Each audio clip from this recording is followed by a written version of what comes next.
Just like the street lights lit this town, like a fire in a blaze, gotta burn it down. Can't be afraid to leave this out. We got this far, don't know how. I see danger in your eyes.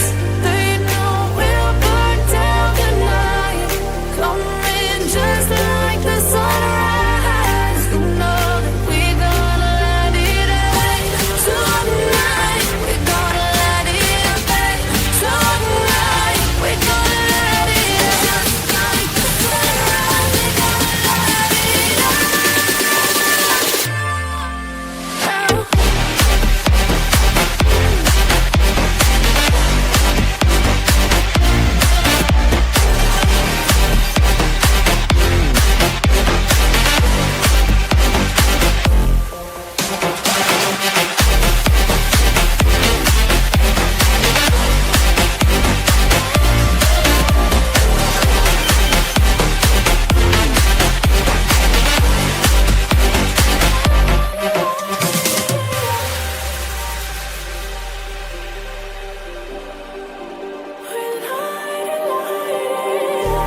Just like a spark that's breaking out.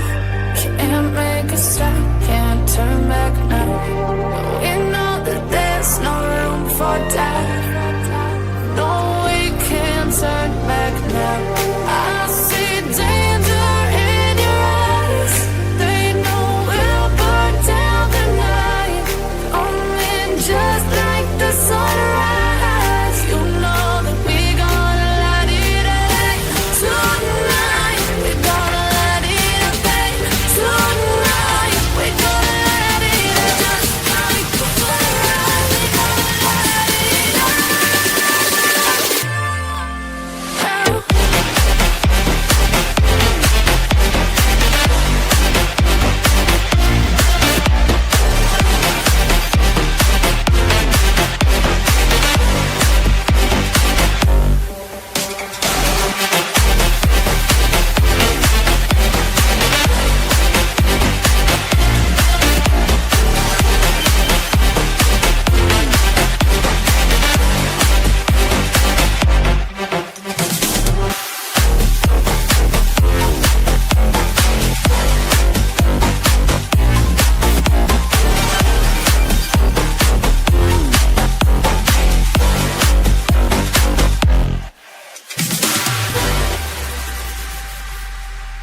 Ember. Oh, Ember. Miss Ember. Oh, great, Ember. Tell me what I'm doing. Appreciate you, Ember. Love Ember. She's great. Bottom of the barrel Ember bullshit. Oh my God, Ember. Ember. We love you, Ember. You rock at that, Ember. Ember is the queen. We're neighbors, Ember. I see you, Ember. Hey, Ember is hot.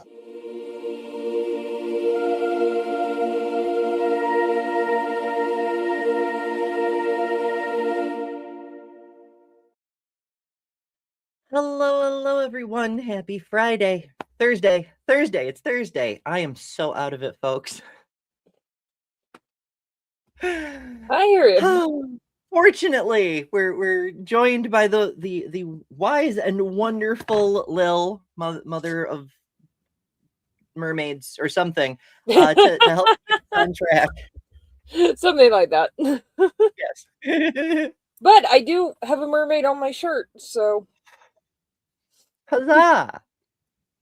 All right, so I've made a point to not talk about my medical stuff on shows very much, but today you may need to know I'm having a very hard time, and this may be a very short show, but we're going to try it. If I have to bail suddenly, I do have like a thing lined up, so I won't just like cut the stream off. I'm trying to keep it going until politicality. Last year at the start of summer, almost a year ago now, I did an interview with Helen Green for the Atheist Lives podcast, and we're doing a fundraiser for Helen Green a week from tomorrow. Because she also is having tremendous medical issues and things. So if I do have to scoot, I'm going to put that on for you. So you can, those of you who don't know Helen, can see who this person is and what why we're doing a fundraiser is because a person is in trouble, duh. But like to know her better, So that's the backup plan. But hopefully I won't have to go. I have taken like all the medicine, and it's extremely bad, folks, but we're gonna try. So, a couple of notes. As always, there's notes before we get started. As I mentioned, Politicality immediately follows this show at 1 p.m. Eastern. Later on, Punk Apostate's doing a show. He likes to start at 4:20-ish. He's a punk. What can you do? As always, there's a threat of me doing a bonus show at any given moment. And later tonight, our tonight, but tomorrow morning for him, Mark Reed likes to do his Fundamentalist Fails on our Thursday nights at 8 p.m. Eastern. So we've got a wonderful day of broadcasting for you, whether I survive for it or not. You better. Oh, We need you around.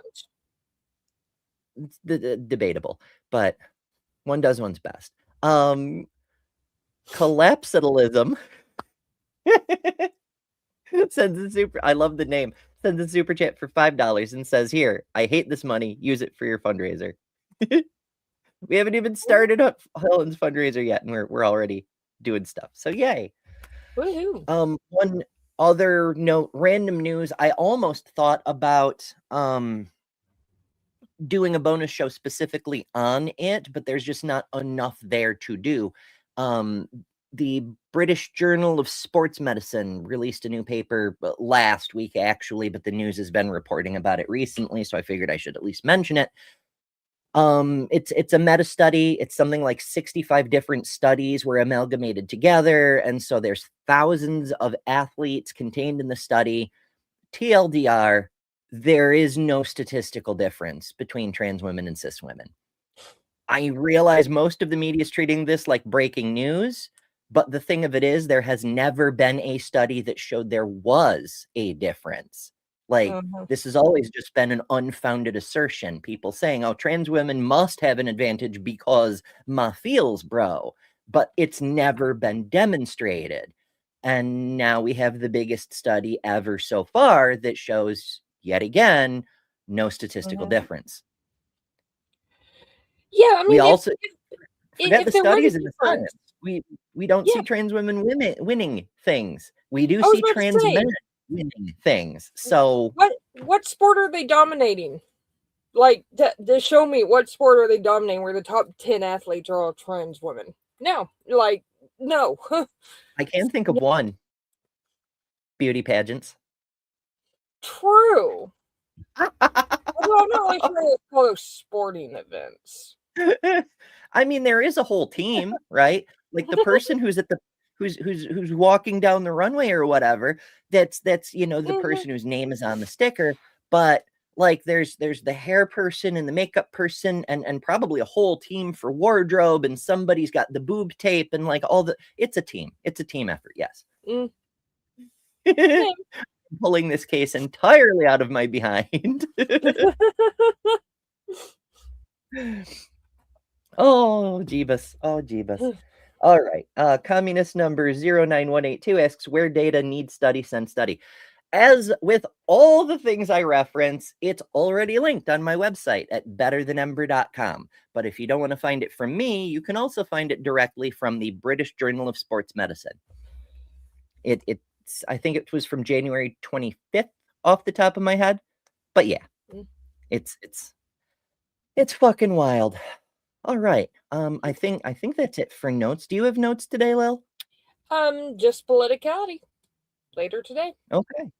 After this. Yeah. So stay tuned. Assuming we all survive long enough, this stream will automatically take you over there when it's time. But in case it doesn't, or you leave early for whatever reason, you can get there on either Lil's channel, Lil of All Trades, or Joe the Kentucky Atheist. Either channel will get you because they like to simulcast. Simulcasting is fun. We do that sometimes, especially for Jav and Jugs, which is Mondays at 9. You should join us for that. because we Jug have and Jugs. a doozy of a show planned for next week too. Oh yeah, I think Jug and Jugs is on like. Don't we normally stream it on like 5 different channels or something? Yeah, it's like 5 or 6 different channels sometimes. It depends on who's there, because the way we do Job and Jugs, for those of you who don't know, that's like it's a panel of a bunch of diverse secular women. Like we have a little bit of everything, you know. It's pretty neat, but it's whoever wants to come and is available. And so sometimes you'll get a different mix of hosts, and then every host has the ability to simulcast on their own show, on their own channel. And so sometimes we'll be broadcasting to 8 different channels and sometimes only 4. You never know. But if you want to make sure you catch a Java and Jugs, subscribe to the actual channel, Java and Jugs, here on YouTube. Or look for the Secular Women's Show is the formal name of the channel. We're planning to do additional content there. For the last couple of weeks, I've had the technology to do a call-in show. I just haven't been able to like organize one. So I'm hoping to get one of the, maybe that'll be a bonus show later today. I don't fucking know. Maybe. Subscribe everywhere and ring all the bells, because you never know where the hell I'm going to pop up. Including Ryan. Ryan is here, who also member of the Java and Jugs crew. There, sometimes I pop up on Ryan's. Like Ryan did a bonus show back in August and was like, Ember, come here. And so I'm like, you know, I didn't even know. And bloop, there I am. So if you need to summon an Ember, ask Ryan. She knows the ritual, like which candles to light in which order, all that sort of stuff. Yeah.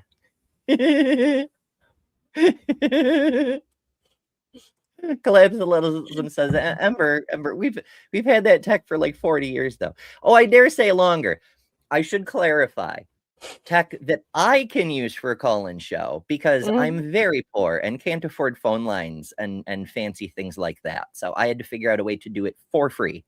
And I dare say not only does it work better than call-in studio, the audio is better, and anyone who can see the show can connect to it. It's a superior model, in my humble opinion. I do tend to agree. Speaking of superior models, oh wait, we already talked about transgender beauty queens. Let's talk about asexual stuff. What could possibly go wrong? So I thought, oh, Aunt Jer's got the link. Thank you, Aunt Jer. Super Rod. Yeah. She's always got all the links. It's true. Communist number 09182 says free is always better. It's true. Seize the means of production, comrade. All right. So this I don't really know this channel, but it's starting us off with 15 facts about asexuals. And you know, what better way to start a show about asexuals than with 15 facts? Yeah. Asexuals are often thought to be solitary and lonely since they are unable to experience real love, but this is a false stereotype. Asexuals actually come together in large groups every new moon to perform blood rituals and summon demons from the depths of hell to do their bidding. Asexuals... That's true. Can confirm. How do you think I got here? I mean, we all know from basic biology that we reproduce asexually. That's how that works. But you know, if you two are more interested in summoning demons to do your bidding than doing the dirty, we have some merch for you. Yes, if you want to have a good time. I mean, don't get me wrong, sex is all right, I suppose, but like, have you tried garlic bread? Some of us have better things to do. Yeah. Cheesy garlic bread? Oh my god. Give me the cheese all day long. Cheesy garlic bread. It's good. Damn it. Now I'm hungry. Never fails. Never fails. Can reproduce, but only through mitosis. The asexual is the powerhouse of the cell. Asexuals do not require food to survive. Rather, they photosynthesize to collect nutrients. Asexuals are slightly translucent in direct sun. I wish we could photosynthesize. Oh my goodness. That would be rather convenient.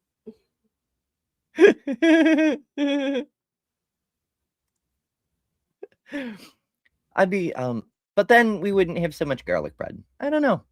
It's a toss-up. What if we could photosynthesize but also have garlic bread optionally? In fact, I dare say that's why humans evolved. Did you know there is actually a math processing center of the brain? Why is that? Why is that there? What evolutionary purpose does that serve? We've only had math for maybe 100,000 years, probably less. That's too soon for evolution to do that. So why is that there? Clearly, we were designed by some superior agency for the express purpose of reaching a state of technological development where we would invent agriculture and bread and toasters or ovens, I suppose, whatever floats your boat, and butter and grind up garlic. Like, the point of human existence is to create garlic bread and possibly sandwiches. But these are related technologies. Yes. Yes. Very delicious. Asexuals turn invisible when completely naked. This is how they avoid having sex. Some asexuals. Fun fact, some of us are invisible even when we're not. Some of us, yeah. Bloop. Yeah, see what we mean? I mean, I struggle with the algorithm being visible. It's so weird being a visible trans intersex atheist person on the internet and yet not being visible because of the way the algorithm works. It's fucking wild. But yeah, occasionally I get raptured, but then they realize their mistake and send me back, so it's fine. Asexuals do have sex, but only to steal the life force from their partners to become stronger. Asexuals can spit venom up to 15 yards when threatened. Asexuals live in... Now, that's a maximum range. I personally can only spit venom about 6 or 7 yards. But the world record is like 15 yards. It's true. Some of us are overachievers. Yeah. I mean, with a name like Lilith, I should be an expert at it, so... Well, I mean, I put my character points into giant boobs. Okay, they're not giant, but they're still growing. Small burrows, not unlike hobbits. This is the... What's that? I said, yeah, that's where I messed up. I mean, you know, listen, it's hard to dominate the beauty pageants. Cis women can be very pretty. I'm sure you've noticed. Yeah. Origin of the phrase ace in the hole. Asexuals are largely nocturnal and emerge under the cover of darkness to collect materials for their nest. The natural habitat of asexuals is the desert, but they can also be found in savanna and grassland biomes. Never play poker with an asexual. They can summon an ace of any suit at will. Asexuals are... You know, after the movie Maverick came out, I tried that. In fact, I came up with, I like worked it out, like it's sort of a metaphysical but mathematical ritual in my head.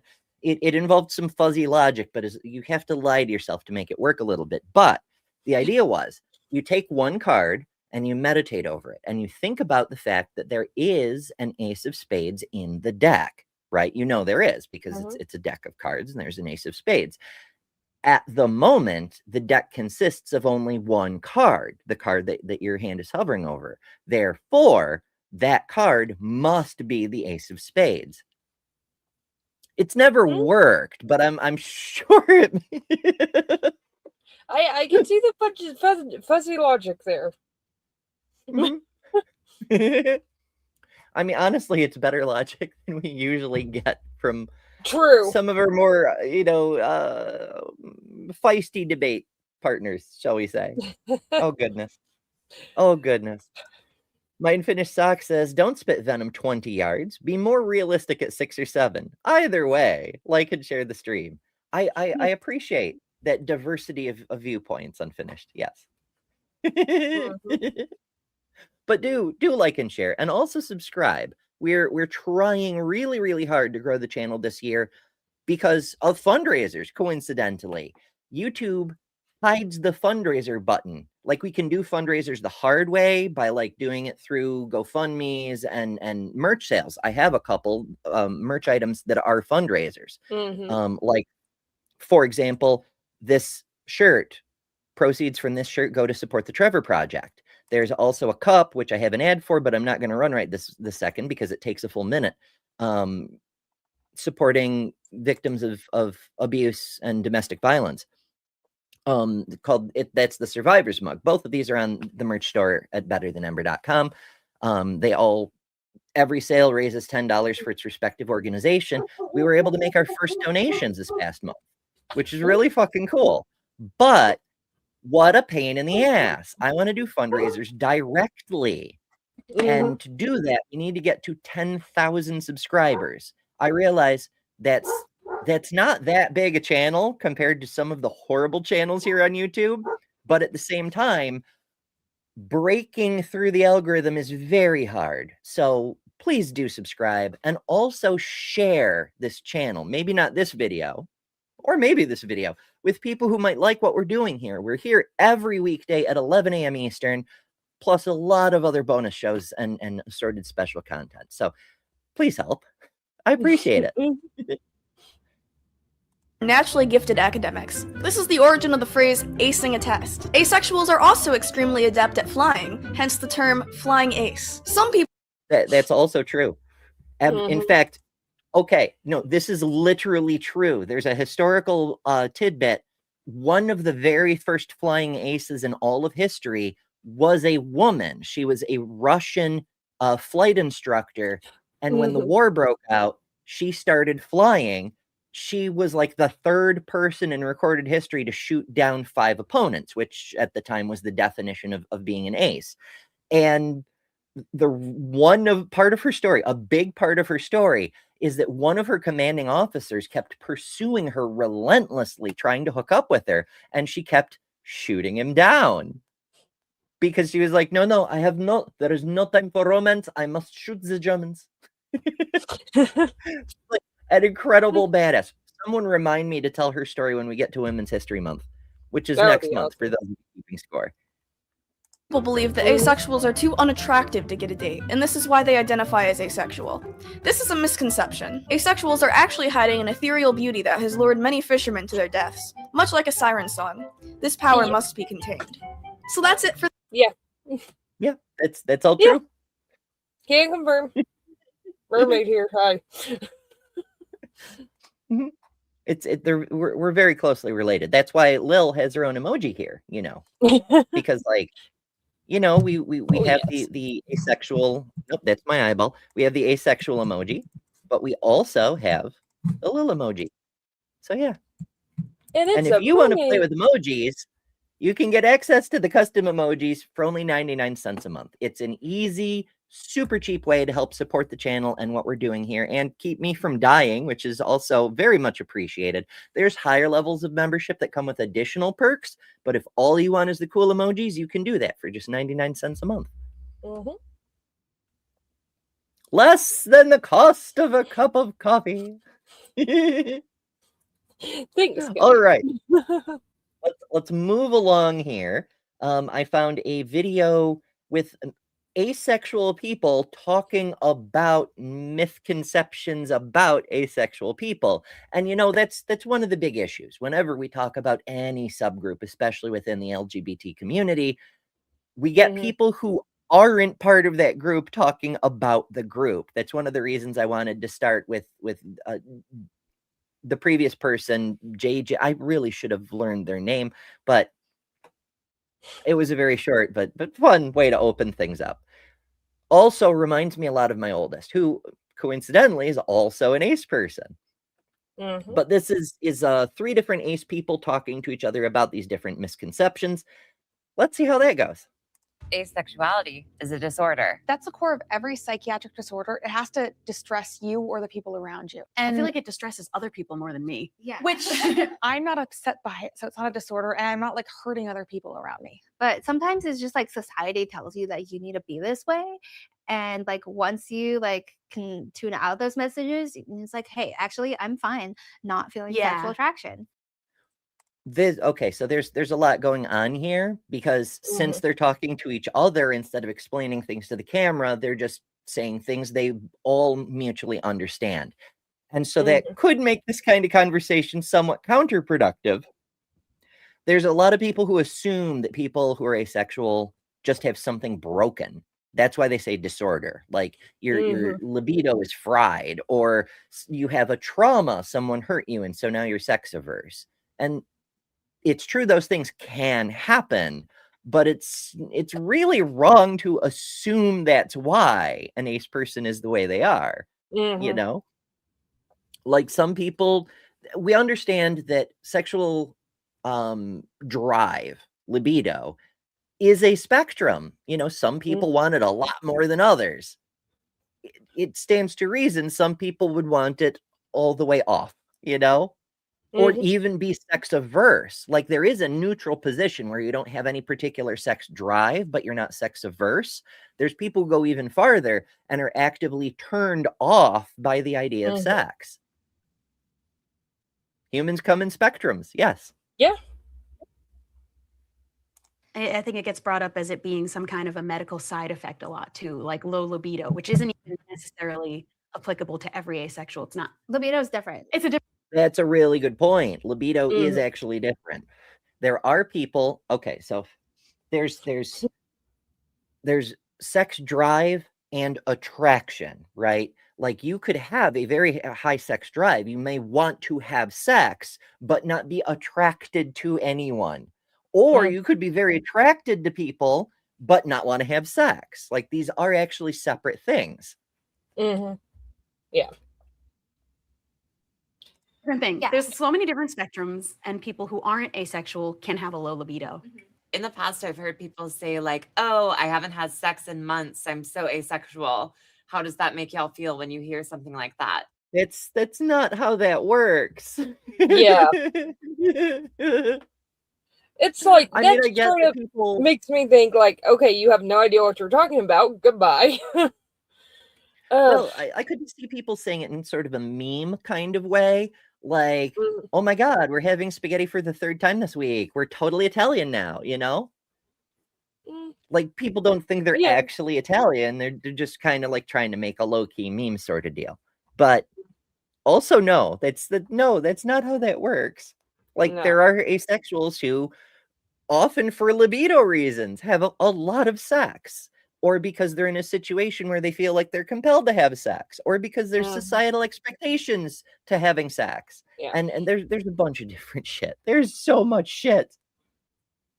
People taking like real orientations and like the people saying, I'm so OCD. Oh my gosh. Yeah. Or like, I'm so depressed. Or the big one is like people like, I'm so traumatized, like by that color shirt. A lot of people confuse asexual with celibacy, which is just the choice to not have sex. Right. That is a Yes, that's a very, very important difference.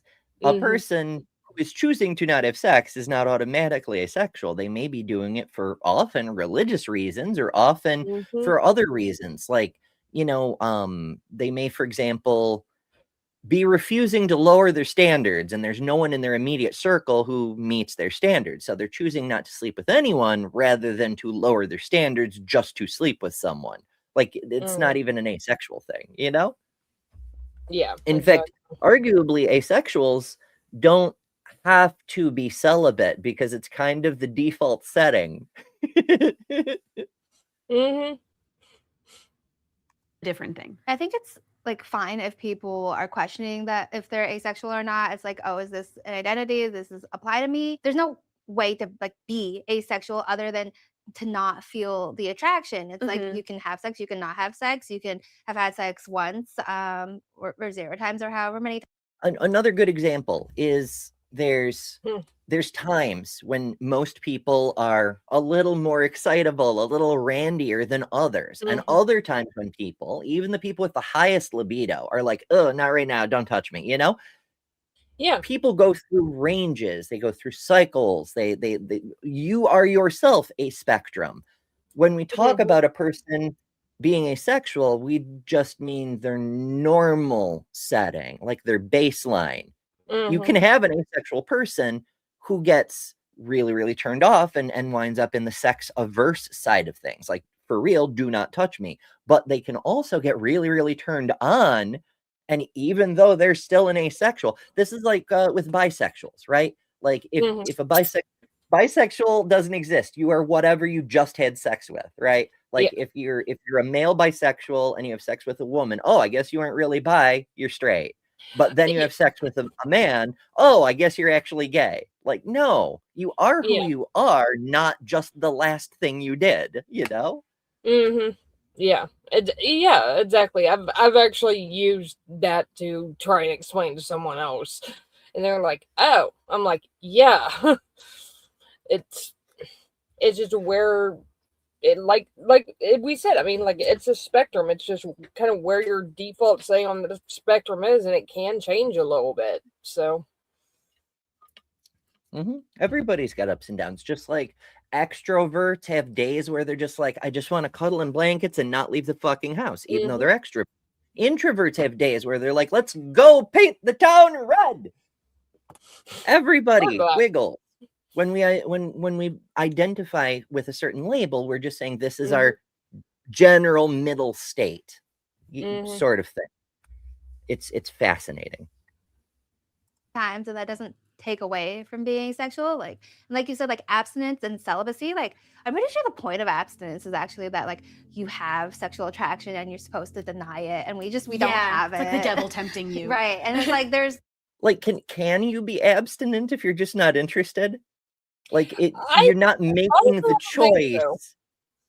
I mean, I don't think so, because it's just like it's one of those things where, like, there's obviously people who like don't have that attraction ever to anybody, and then there's people like me, like I can, but it's like I've got to have like I've got to be close to that person. Like, I have to know them for a while and stuff before I get to that point. And there's people who will pick up somebody at a bar.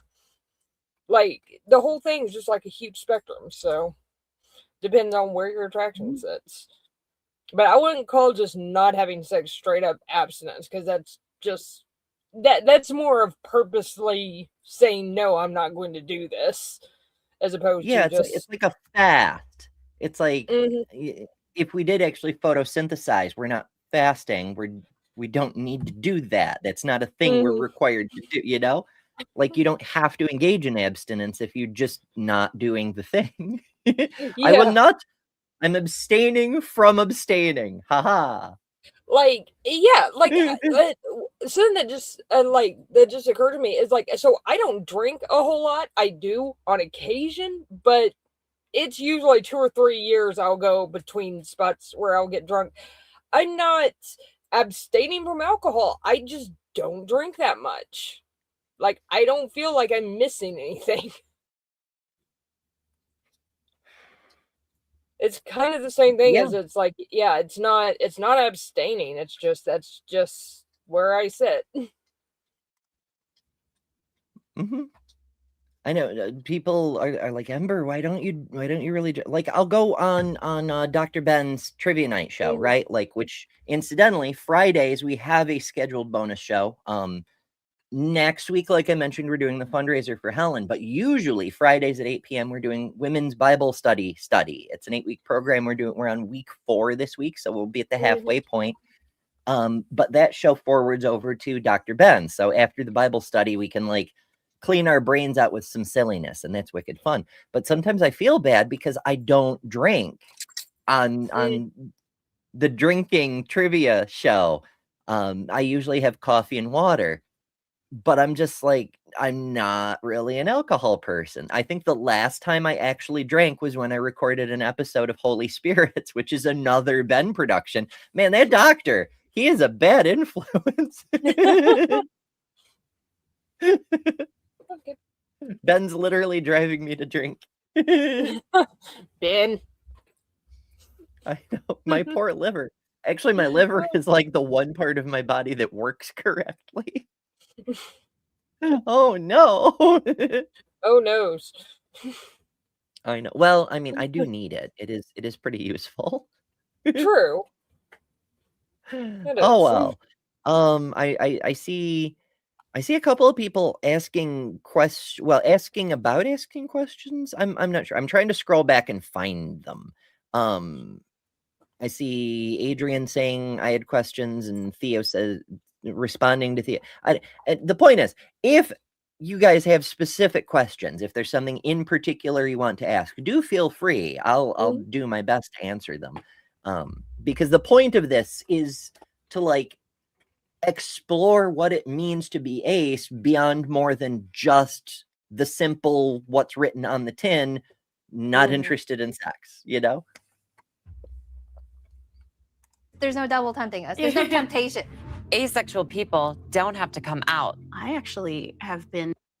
So there's a bit to this. Like, one of the reasons that ace people get a lot of shit in the general rainbow community is this presumption that ace people don't have to come out, that you can just fly under the radar your whole life. Technically true, in the same way a passing trans person doesn't have to come out, or a gay person doesn't have to come out. But why would you like the fact that anybody has to come out is a bit of a sin on our society. Like, people should be able to live their lives without having to hide part of themselves from everyone else. Yeah. That's bullshit. Now, the fact that being ace means, oh, well, you're just not interested, that doesn't actually affect my life, so what's the big deal with coming out? There's a lot of judgment. It's just like when a person comes out as gay. A person being gay doesn't actually affect you, but people still resist it. Like, people get weird about people being different from how they are, especially when they're like, I don't understand that, especially when it touches on something within them that they've never seriously looked at. And hence the legend of the biggest homophobes being homosexual themselves, you know? Yeah, exactly. And it's also where people want to, if you tell someone you're asexual or you're somewhere on that spectrum, it's like they almost automatically want to think like something horrific must have happened to you at some point. So that's why you are like sex averse or however so gross. You want to I hate it. But it's just like, no, that's not just it. People either. Like, we get that with everything, you know, gay people, oh, a priest must have touched you, or trans people, oh, you must have been abused and now you can't stand to be your birth gen, and all the shit. It's double gross because, first of all, it's victim blaming. It's saying what was done to you, you responded to incorrectly. And second, it's erasing the thing that was done to you, saying, oh no, the real tragedy is how you reacted to what was done to you. Yeah. And also, fuck, like, no, that's not why anyone is anything. Yeah. Like, there are gay people, trans people, ace people, all sorts of people who weren't traumatized. So stop trying to put an explanation on it so you can dismiss us. Like, we're real, and the fact we're often traumatized is often because of the fact we're different, not the cause of us being different. It's people being fucking. So, okay, there's a thing I haven't fully processed yet, so I do not want to talk about in detail. And also, I'm trying to talk about personal information a lot less on Maine. But there's a thing that came up recently that involved a childhood trauma, and the person who brought it up to me was worried that this particular incident is why I'm a trans person now. And I'm like, unbelievable. First of all, no, because I already knew my gender identity before then, and thank the gods, because I would hate to constantly be doubting who I am. Is it just because of this trauma? No, I knew beforehand. But holy shit. But the second thing is, why do you think that particular trauma happened? Is it like, why did the person pick me instead of any of the other kids who lived in the same general location? Before my family had a farm, we lived in a trailer park. I was a trailer park kid for the first 5 years of my life. So we lived in the trailer park. Why pick me? Because I was different. I was already different. I've been back and forth on it before, because after I came out in the original interview with Anthony, I objectively made things harder for myself. And at first I was like, what did I even do this for? Because it could have been something I go on dates and I tell them what my comfort level is with sex. And that's all it needs to be. I don't need to like identify a way. I don't need to tell them what it is. That only causes confusion all the time anyway. I don't feel that way anymore about it. That's another good point. Like you don't necessarily, you shouldn't have to not come out, but you also shouldn't have to come out. Like who you are, certain parts of you, you shouldn't have to hide them, but you also shouldn't have to like put everything about you on someone the first time you meet them. Like, oh, new coworker. Hi, my name's Catherine. I was raised Baptist. The priest touched me when I was 7 years old. Like, you don't have to do that. You shouldn't have to do that. You should feel able to say whatever you need to say, but also you shouldn't feel obligated to say everything immediately up front, you know? Like, that's just silly. Ay, ay, ay. Adrian says, one day I would like to hear your backstory on why you decided to go trans respectfully. I don't know if I went trans respectfully. I think I probably was very disrespectful about it. No, the story, it's out there already, but I can summarize because I've told it a few times. TLDR, I've always been a trans person. The thing was, I reached a point where I could not go on pretending not to be. And so I was like, well, I'm at the point where I don't really care if I don't survive. So even though I'd been told the first part of my life, I was told that's not a thing, that doesn't really exist. When you see it on like the news and whatnot, that's fiction. The news is actually lying to you because that's fiction. We can't actually do that. And then when I found out that wasn't true, that we can, that's been a thing we've been able to do since the 1930s. Then I was in a position where it was like, oh, you can't. Either you'll be killed by your coworkers or you'll lose your family or all that other shit. A couple of years ago, I reached the point where none of those things applied. And it turned out as soon as the door was open, as soon as I had a real chance to do it, I fucking took it. I was like, give me those blue pills. Thank you.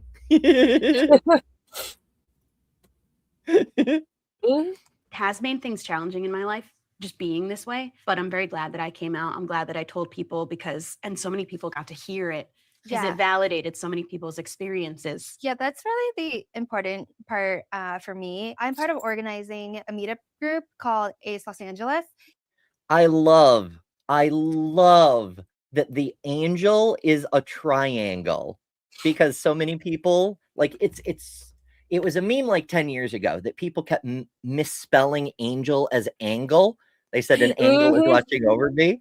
And I just love that they turn. So the ace colors are white, gray, black and white spectrum with purple all around it. It's perfect. I love it so much. And so we meet on Zoom or in person once a month. But because I can come out, that like helps other people learn, hey, asexuality like exists.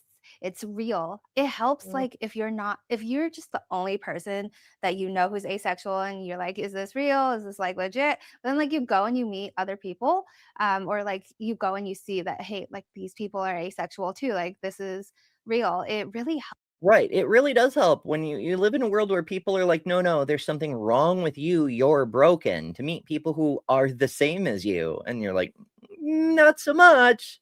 Like, we're just different. Different doesn't mean wrong. There's nothing wrong with being a different kind of person. And yes, y'all are correct. First of all, purple is the best color. But not those blue pills. In fact, they're not even always blue pills. Like as I've mentioned, I'm very poor. And so I've had to start importing my medications from other places. And the blue pills are pink from certain countries. Just throw that out there. So, yeah. Technically, they're not even pills. They're sublingual tablets. They're designed to dissolve under your tongue. You can swallow them, but they're more effective if you let them dissolve.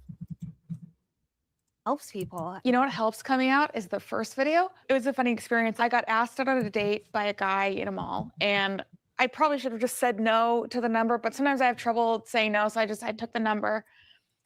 That's a bit of an issue too, because asexual people, our culture entirely just does not respect personal boundaries.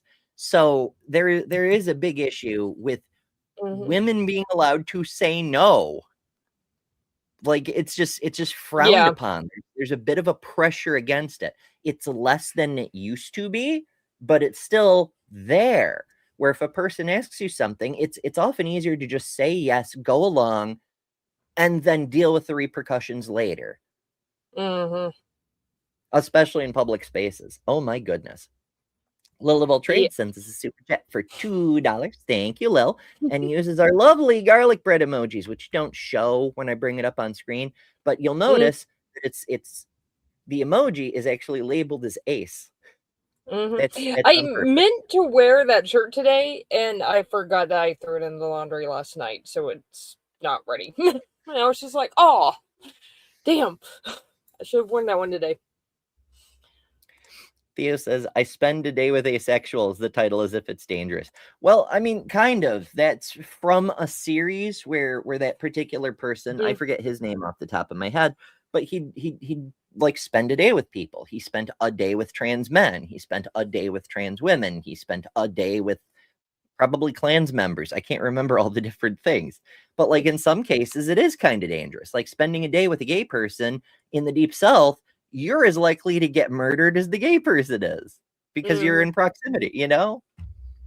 It's it can be dangerous. And the fact that it's dangerous just to be a different kind of person is why we have this damn flag. People are like, oh, what rights don't you have? Well, I mean, we get murdered in broad daylight from time to time. So there's that for starters.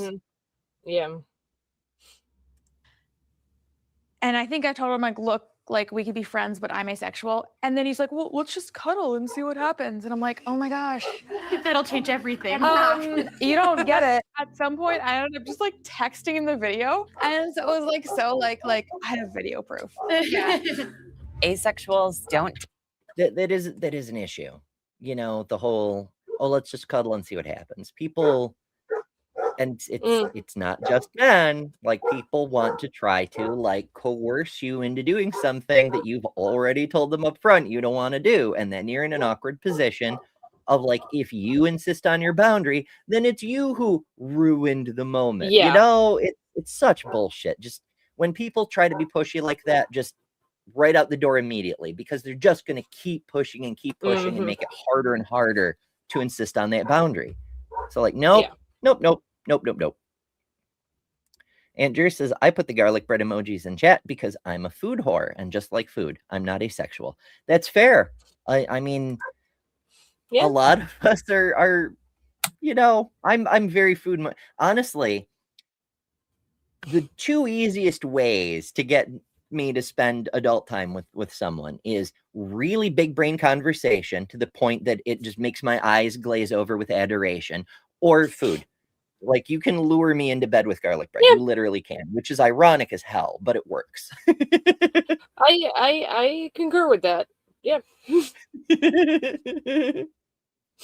If a relationship happens, like I'm interested in someone, they're mutually interested in me, then I'd be interested in pursuing to see what happens. But like, I have so many things to do during the day. I don't need to just be like dating lots of people or like finding someone. I think that's a good way of going about it anyway. It's better if someone kind of, you find them in your life, like doing your daily things, that you're living your life for yourself. Someone else might come along, but you're not actively going out looking for something. I do hope to find. Well, okay, so we have to disambiguate. Asexual is yet another umbrella. There's asexual as in not interested in sex, asexual as in sex averse, and asexual as in aromantic. There are asexual people who are very romantic. That's me. I'm her. I am super interested in having relationships with people and feeling close to people, and the feeling of being in love is fucking blissful. I'm very romantic. I'm just not super interested in sex, you know? So there's a bunch of different things. An asexual person like me might date if I met the right people, but it has to be the right people, you know? Conversely, there's people who are completely aromantic, but are very sexual. That's considered normal, though. Like, you just bang people and never have a real relationship. I mean, fine, if that's what you're into and the other person is a consenting, informed, willing participant, fabulous. Good for you. Huzzah. But that's just the inverse of being an asexual romantic person, you know? Yeah. Find a life partner. That's something that I have like as a goal. I want to find the person to spend my life with. I don't think I'm really looking for a life partner. I honestly think that I'd be happiest just like on my own, and then just like building relationships with family and friends outside. Because I'm someone who needs my space anyways. And I mean, if you take And if you need space, we can help with that too. Behold, the upgraded 2026 Space Pride flag. For those of you who don't know, because there are a few new people here. Hello, new people. Wonderful to see you. In 2024, Rachel Lenz, a NASA employee, built the original Space Pride flag with NASA images, and it was very cool and very amazing. In 2025, the incoming administration deleted it because it was on NASA servers made with NASA images. So, bloop, gone. So, in commemoration of the asshole's inauguration, I rebuilt it. I tracked down the original constituent images, rebuilt the flag, and then added more flag to update it to the more inclusive version that we have today.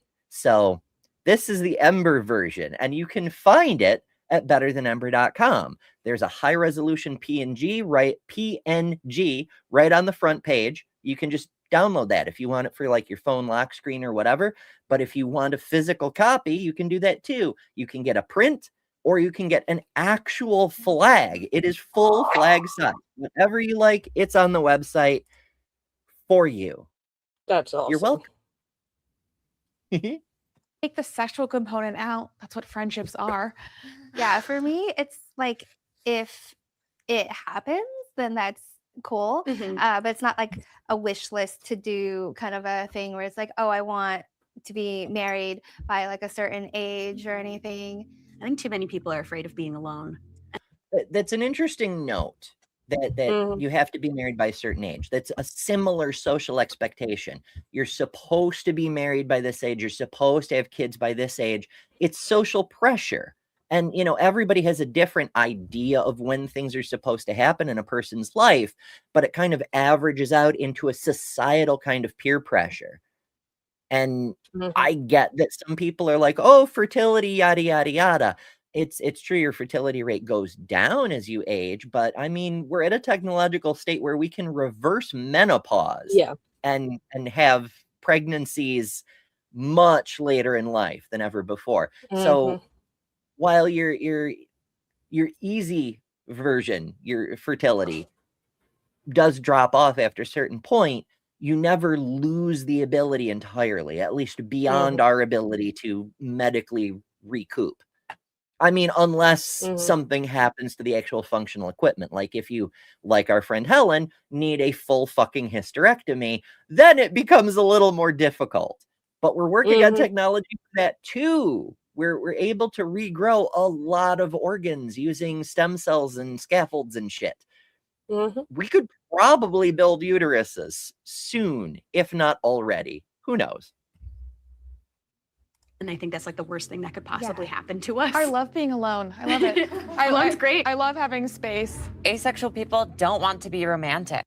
That reminds me of a similar thing. What was it? It was like a video this French dude did about like why women don't mind being single. And this wasn't even to do with asexual people. It was just women in general. Like, you know, she's been single for 3 years. That means 3 years of sleeping sideways on the bed if she wants to. 3 years of not having to wipe the poop stains off the toilet seat every time she wants to sit down. 3 years of not having to clean beard hair out of the fucking drains. 3 years of looking forward to going home, to reading a book, having a glass of wine, and petting her cat, Chairman Meow, and not having to listen to you spew bullshit about sports ball. Like, you have to be really impressive to get with a girl like that. Or with me, like, I get to snuggle up with my 3 dogs. So I don't have room on the bed regardless, but that's okay. Priorities. Priorities. It's all about priorities. Dogs come first. So I think people really confuse romantic feelings. Oh, you know what? It's a good time for a break. In fact, I'm probably late for several breaks. But mentioning puppos. Where is it? Where is it? Where is it? Where is it? Hold, please. Hold, please. Which one? Which one? I know it's around here. Where the fuck? There it is. Okay. I Puppy don't know time. if it's coming. Meet Kip, named after a biblical scholar. Holds 0 degrees, yet remains deeply authoritative. At Kip Academy, she teaches advanced disciplines like ethical trait distribution, comparative couch theology, and vigorous face licking. Questioning authority is encouraged. Not all treats are created equal. Each snack undergoes rigorous evaluation using the sniff, lick, and stare methodology. Some are rejected, some are accepted, some are declared non-canonical. Ask Kip about theology, ask Kip about life, ask Kip if you should go outside. She will not answer, but she will judge you. Kip, named for a scholar, correct about vibes. And that video, I of love course, that. produced by Jess from How to Rule an Asteroid, who is a wonderful human being and makes really great videos. So make sure you subscribe to Jess's channel also here on YouTube at How to Rule an Asteroid. If you're losing track of all these different places I keep sending y'all, that's another thing you can find on the website betterthanember.com. It's not just all my links, it's all the other links I keep sending you folks towards. So here's the front page. Here's the Space Pride flag. This is just like the cover image. If you want the full-size PNG, Google Drive link. If you want the physical flag, store link. But yeah, and if you happen to click on this thing, it'll also take you to the Google Drive. I set it up that way because people kept trying to save this, and this is not the full resolution image, obviously, but people keep... So yeah, anyway, that's the flag. Head over to the creators page, and here on the right side, on the left is like all the channels I wish I knew about sooner, but on the right is the entire cast of Java and Jugs and Learn Together Live. And all our channels are here. My channel, Ryan's channel, Maya's channel, Bumblebee's channel, AJ's channel, Kelly's channel, there's Lil's channel, there's Jess's channel, and also Deviant Outcast, who pops over here from time to time as well. And yeah, there's lots of goodies. There's lots of resources on that website for everyone. So, you know, use it. It's for you. All right, where the hell were we? I do not know. Somewhere around there. These are 2 separate things that are often entangled, but they don't have to be the same. And so asexual is about not feeling the sexual component, the sexual attraction, versus aromantic is not feeling a romantic attraction. And it's like you can be romantically attracted. Okay, there's a difference here too. There's attraction and there's desire, right? Like you can, like we were talking about earlier, you can have a desire for sex, but not be attracted to anyone in particular. Or you can be very attracted to someone, but have no desire for sex. They're not related. Same thing with romance. You can have a desire to have romance, but not be attracted to someone in particular in that way. Like you may have a really good friend whom you really enjoy hanging out with. You get each other's jokes, you like the same snacks, whatever, but there's just no romantic spark. You're very happy just being friends. And in some ways, a lot of people have this idea that friendship is like some kind of lesser form of relationship. Consider this. You can be totally honest with your friends. You can tell them about the crazy bullshit you did in childhood and not have to worry about them breaking up with you, you know? You could be way more honest with a friend. That's one of the reasons my relationships are weird, because even when I do have a romantic connection with someone, I insist on the friend part being first, because I don't want to hide shit. I realize people don't deliberately try to hide shit from their romantic partners. They're just disincentivized from fully expressing their whole selves. You know? Mm-hmm. It's an oof. It's an oof. To people without being sexually attracted to people. You can also be sexually attracted to people without feeling any romantic intentions. It happens a lot. Yeah, I was like, that's in media and life. Like, yeah, for me, that's why in the beginning I was like asexual and aromantic. Every once in a while, I sort of have, I guess, maybe romantic feelings, but it's one of those things that's very like subtle and easy to forget. I'm on like the other end of that spectrum where I'm like, I'm a huge romantic and I love romance. I have crushes probably 3 times a day. The thing that makes me ever want to get to the point of wanting to have sex with someone is getting to know them pretty intimately and like very closely and deeply. And I'm not going to do it before I get there. I get crushes. That's another thing too, is like there's a lot of discussion within the asexual community of like, we understand there's a thing called sapiosexual, when you're attracted to a person's brain, their mind, the way they think, more than their plumbing or what's in their pants. And that's fantastic. We love to see it. There's a similar thing, but the name isn't as well known. I don't know the name for it, where you're connected to someone purely emotionally, right? But that connection can develop into a sexual component.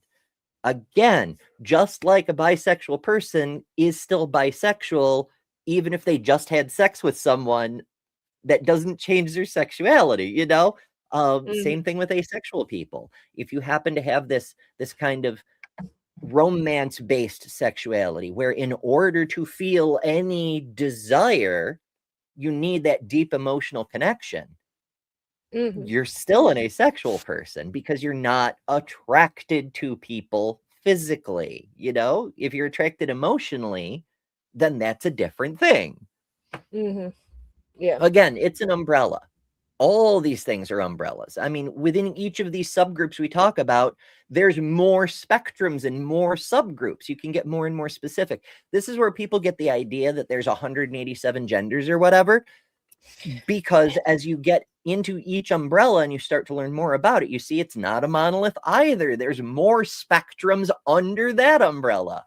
It's kind of like matter. You know, we used to think that like objects were the smallest things, and then atoms were the smallest, or molecules, and then atoms, and then quarks, and so on. But like every time we think we found the smallest thing, nope, there's more smaller things that make it up.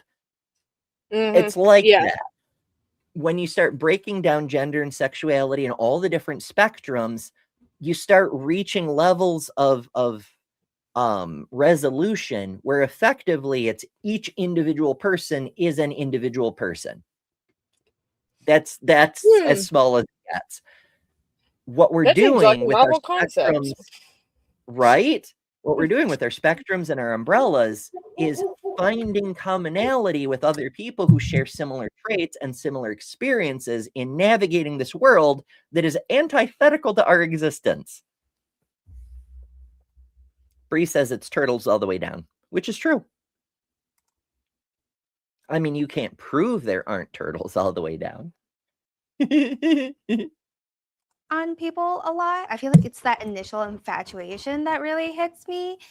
And I think I do experience like romantic feelings mostly towards women, which is why I call myself an ace lesbian. My romantic attraction towards women and then my lack of sexual attraction are like 2 separate things. Would you probably say that asexual is more the physical, sexual side, and then romantic is more of the emotional side? I think it's definitely where like people who are allosexual, they have like that natural drive, where like asexual. Allo, incidentally, is a prefix used to denote the common state of affairs.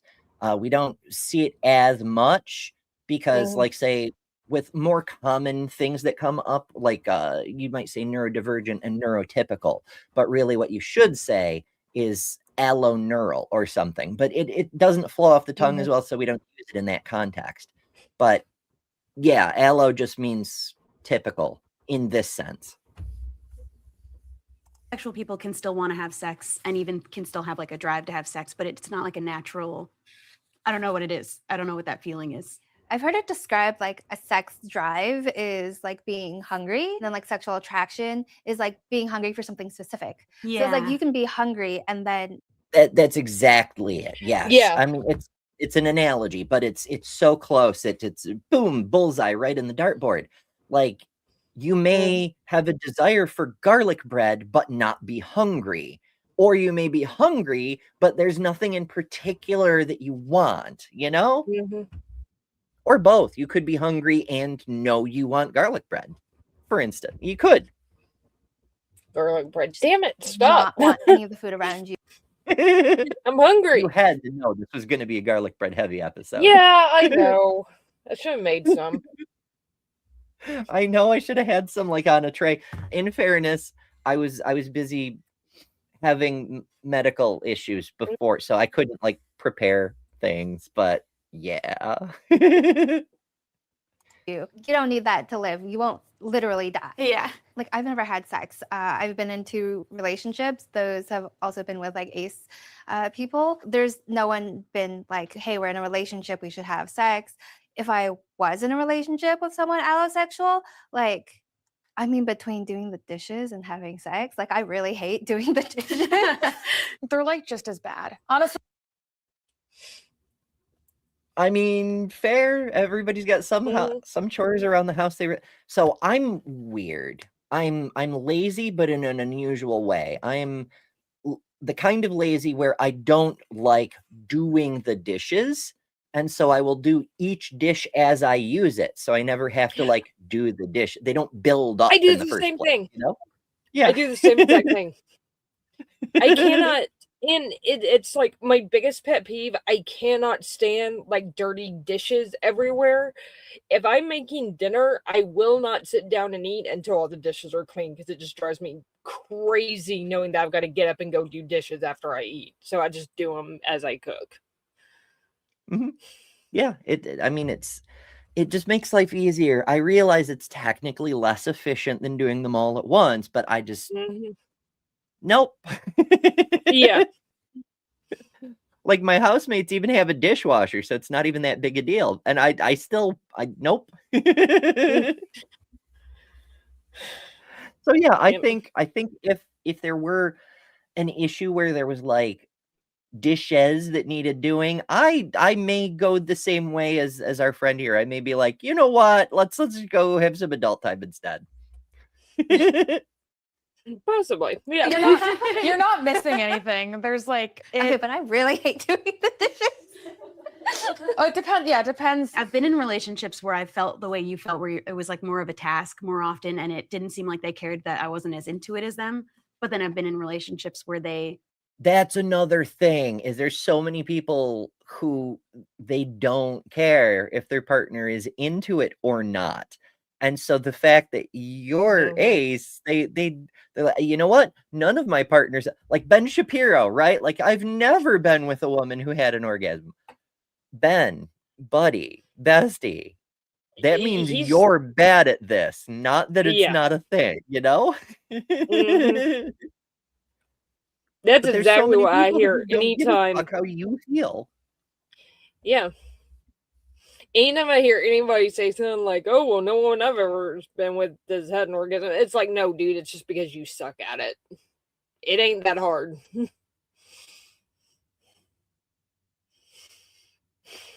Well, I mean, there. I knew I was walking depends right on into your that right mood after I and a said bunch it. of other I factors. knew it was It coming. also, incidentally, one thing that definitely helps, because, you know, even ace people like to have orgasms, although we often do them on our own because we're much better at it than most partners we've ever fucking had. But if you want an easier time having adult fun time, or simply something to wash down your garlic bread, you're gonna need to hydrate. Hey folks, I've been working hard on my health, and so far I've lost over 140 pounds. A huge part of good health is hydration. That's why I'm thrilled to partner with Epic Water Filters. Check this out. Not only can you say goodbye to expensive bottled water, but these filters are made in the US, so no tariffs, and they're made to fit your life. From these lovely pitchers I can fill from, to sink units, to portable filters that fit in your reusable bottle. With Epic, I can refill from nature's water sources and not have to worry about bacteria and whatnot. But also, send back a used filter to be responsibly recycled, and they'll send you a free replacement, saving you and the earth even more. Want to save a ton of money, be healthier, and build a better world? Head to epicwaterfilters.com and enter code EMBER15 at checkout for 15% off. Don't settle for random water. Upgrade to Epic. Hell yeah. Now, I want to say I appreciate how many people have dropped by for this show. Like, our numbers are 50% higher than they've been since December. And Nice. I was not expecting that, you know? It's neat how people are actually interested in this one. So yay. It's good stuff. And you know, everybody engaging and all that stuff. But I do have to say, like, the inability of other people in bedroom activities definitely contributes to my lack of desire. It's not so much trauma response as like just regular experience. Like, other people are very bad at it. And of course, some people are better than others. I have yet to meet a partner who is better at, shall we say, making me happy than I am by myself. And if I can do better by myself, then I don't need a partner, you know? Yeah. I don't know. Maybe that's snotty of me, but like I'm not like that in a lot of other parts of life. Like, you know, if I meet somebody who's not as good a musician as I am, which is a very low bar, by the way, I'm at best, but I'm not going to be like, oh, well, jamming with you is no fun because you're not as good as me. You know, I'm just, I don't know. It's such a personal thing that, like, I don't know. I'm not sure how to describe that. No, I get it. I'm trying to think of how to describe it. I'm kind of blank. So the best I can do is like video games. Like, if you're trying to play a video game for a specific reason, you're not just screwing around and you're playing games, but you're like trying to achieve a goal in the video game. And you have a person that could play with you. You could play solo, but a person could play with you, but they hold you back and they make it harder to progress. Since you can play solo, that you just do, you know? Yeah, that makes sense. Yeah, that actually kind of works. Yeah. I don't know. But that's another thing a lot of people don't seem to like. We know having adult fun time is optional. It's not a thing you have to do. And yet people act like it's a social obligation or something. It's almost like we're obsessed with birth rates or something. I don't know. They like fully were okay with me taking my time and made me feel. Oh, what's I don't that? know why. I said I don't know why anybody would want to have kids right now. But I mean, pluses and minuses. Okay, Yeah. Theo asks, can you describe demisexual? Does it fall into the A spectrum, or is it does fall under the A spectrum? Yeah. So demi is it's a way to separate being like fully ace as in no interest in sex, and demi is having some interest but not nearly as much as an allisexual person. It could be, That's where I could fall. mean low libido. It could mean you're only attracted in specific circumstances, like I was saying about romance. Like, if I can develop a deep emotional connection with someone, there's a much higher chance there's going to be a feeling of attraction, you know? Same here. Yeah. So That's actually where I fall. So yeah, there's demi also has its own spectrum within it, but it does fall under the general ace umbrella, even though it's not.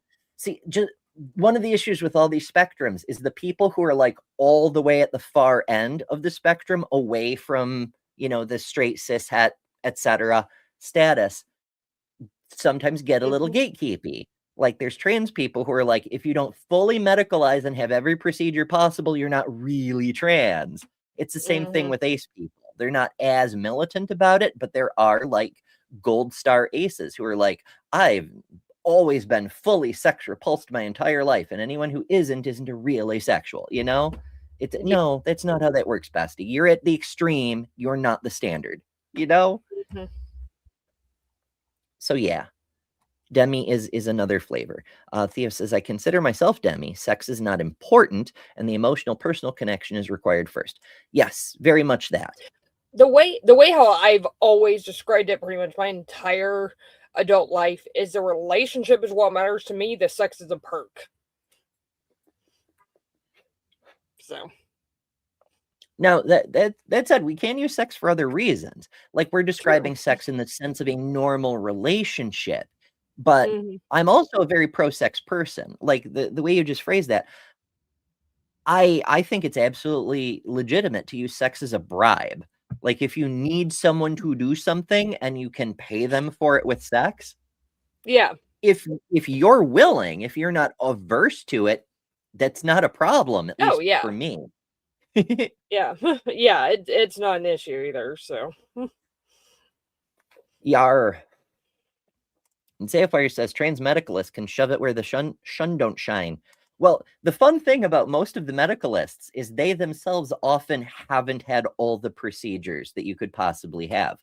The two most famous ones, neither has had lower surgery, possibly because they're afraid to shove it where the sun doesn't shine. It's just so weird. It's like, by your own definition, you're not truly trans. So what are you doing?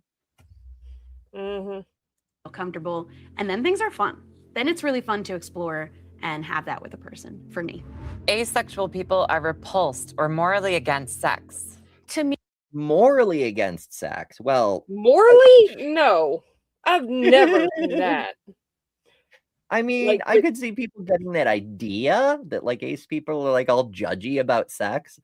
Not even sex before marriage. There are people who are like religious zealots in certain ways, certain fundamentalist groups that are like sex is always bad. There's certain flavors of Anabaptists where they will only have sex specifically for reproduction, and there's like special bed equipment that only has holes for the so you don't actually touch the other person's naked body. It's just the reproductive organs can come together.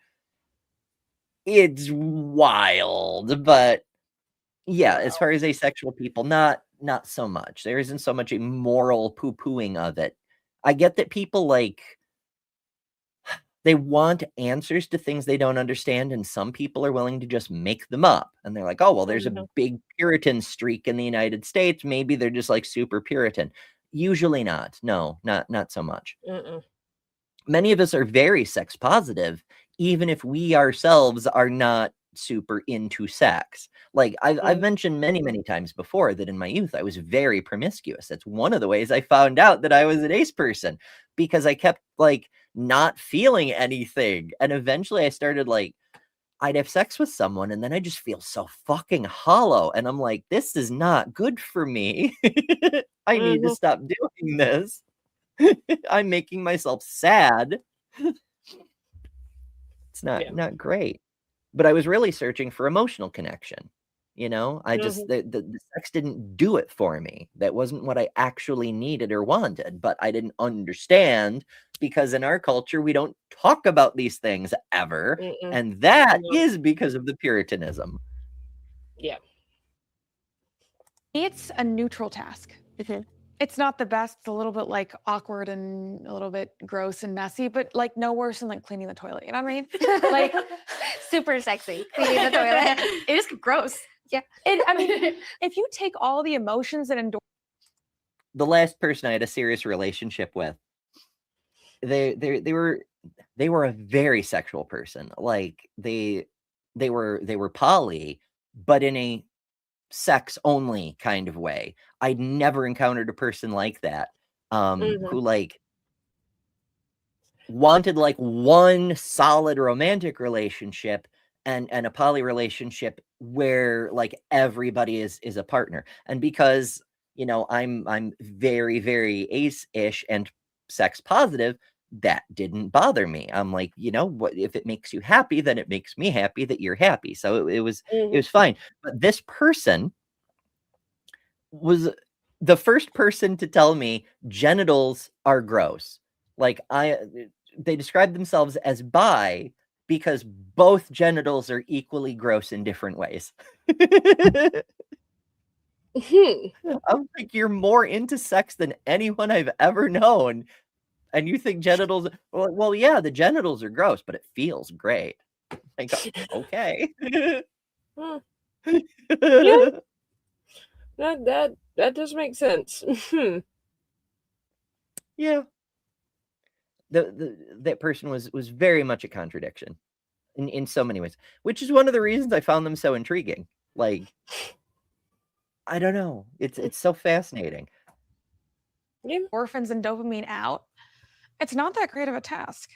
Like, it's repetitive, it's boring, it's kind of gross. There's sweaty and other things there that are all sticky, and it's not great. But pretty much that is kind of bullshit about sex, that the things that are supposed to be lubricants end up being sticky. Like, why is everything sticky? Holy fuck. Who designed this? Evolution, which is which is not known for doing the greatest job on things like that. The fucking voice box nerve that goes down and around your heart and back up. Oh, the recursive laryngeal nerve. Yeah, I couldn't remember the name of it. Thank you. Yeah, it loops around the aorta, no matter how far away your aorta is, because giraffes. Evolution. Giraffes, it loops around their aorta. Like, who designed this shit? Intelligent design, my ass. Mm-hmm. So Theo asks, is there a label for people attractive for the wrong gender? Like not metro, but like anisexual or something? I'm not quite sure what you mean. Like if you say, for example, you, Theo, are attractive to, let's say, women, just for example. And it turns out that mostly it's men who are attracted to you. I don't know if there is a label for that because it's not something about your own orientation per se. It's, I mean, a beautiful person is a beautiful person. Even the most homophobic people will look at like Brad Pitt and be like, that man is beautiful, you know? Like beauty is beauty. So I'm not quite sure how that works.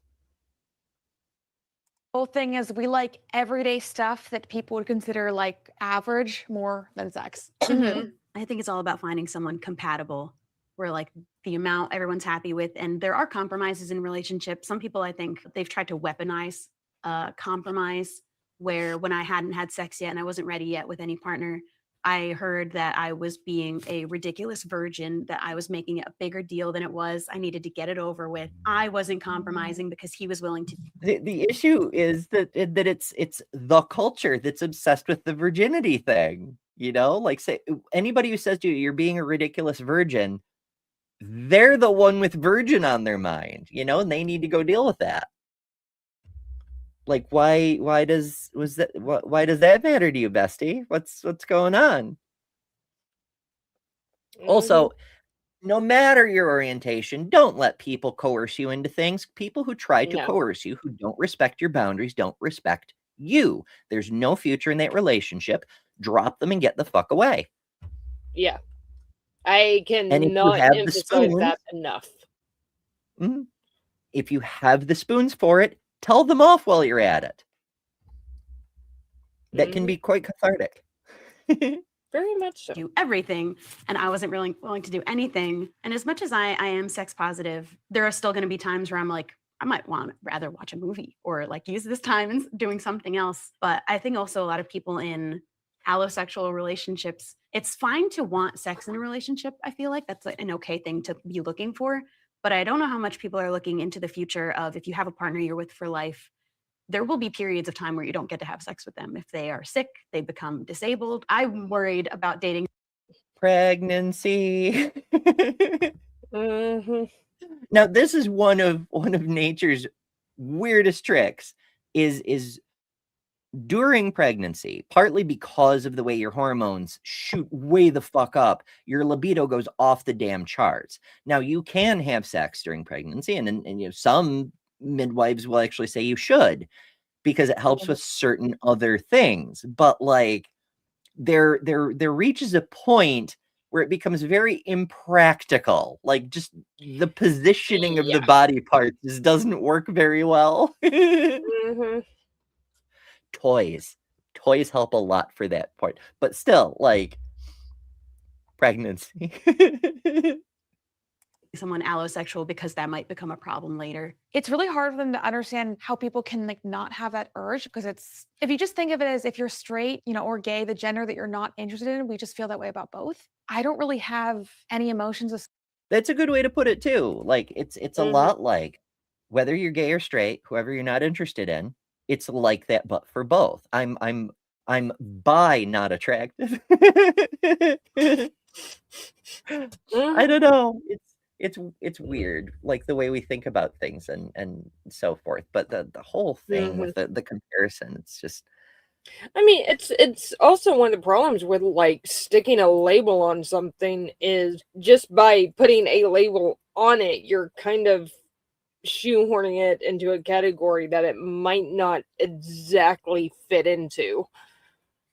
So. Yeah, and all analogies are bad analogies. We just try to find stuff that helps people understand the thing that we're trying to get them to understand. It's, language is a bitch. But good news. Yes, it is. Triceratops has a jobs interview. Congrats. Yay! I have a thing. I haven't figured out the confetti thing yet, but I do have one of these.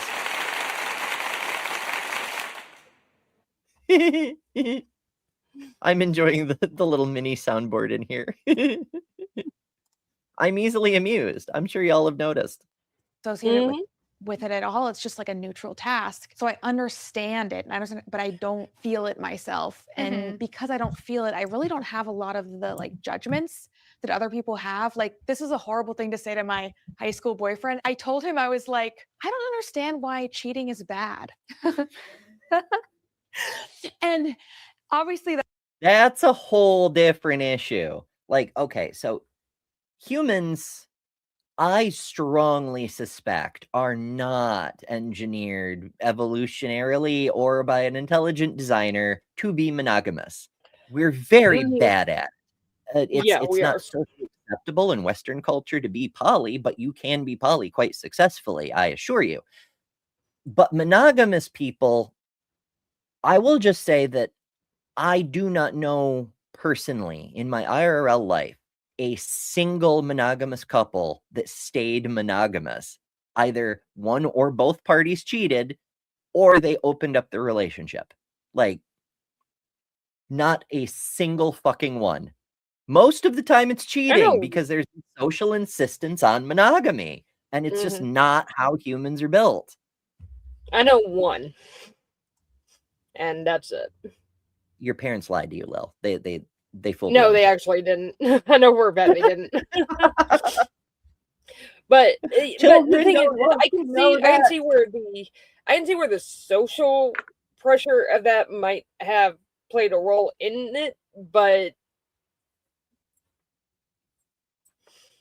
yeah, like my mom, for instance, my dad died several years ago. My mom's like not even remotely interested in dating. She's just like, nope, I'm done. I was just like, okay, that's fair. I mean, like, they issue were married for that you run into. 43 years. I think 43 years, something like that. That's a pretty good run, yeah. Yeah. It's like a lot of people are like, Ember, why don't you date? Like, don't get me wrong, there are wonderful people out there in the world, many of whom I would consider having a relationship with. But around me, people my age suck. Yeah. So it's either big age gap or stay single, you know? Yeah, he didn't really in my neck of the woods. I usually look further afield than my area, so which I really want to get out. That's fair. And also I should note that I don't make moral poo-pooings about age gaps either. Like my stepfather is like 20 years younger than my mother. I don't care. I've dated people more than 10 years younger and 10 years older within the same year. I don't care, but it can make it more difficult for various reasons. In fact, I'm almost as old now as the oldest person I ever got with. Whoops. Time keeps going, don't you know? Oh my goodness. Sapphire says time for Ember to get a sugar baby. If only, my dear Sapphire, I don't have the money to afford my own food, let alone lavish gifts for someone else, you know? Or medicine, or we're not going to get into that. I'll get depressed. But cheating, the overemphasis on cheating, that's not strictly an ace thing. There's a lot of normal people who are like who are like, why should cheating be a big deal? And other people are like, oh my God. So that's a relationship thing. That's a respect thing. Be honest with your partner. Like, it's only cheating if you hide it, if you lie, if you're dishonest. I mean, that's the problem. Just about every single one of my partners that has cheated on me, if they would have come to me and been like, look, I would like to have sex with this person, I'd be like, yeah, sure, go. Have at it, have fun. The problem was they lied to me about it. That was the problem, is they lied. Yeah, same thing.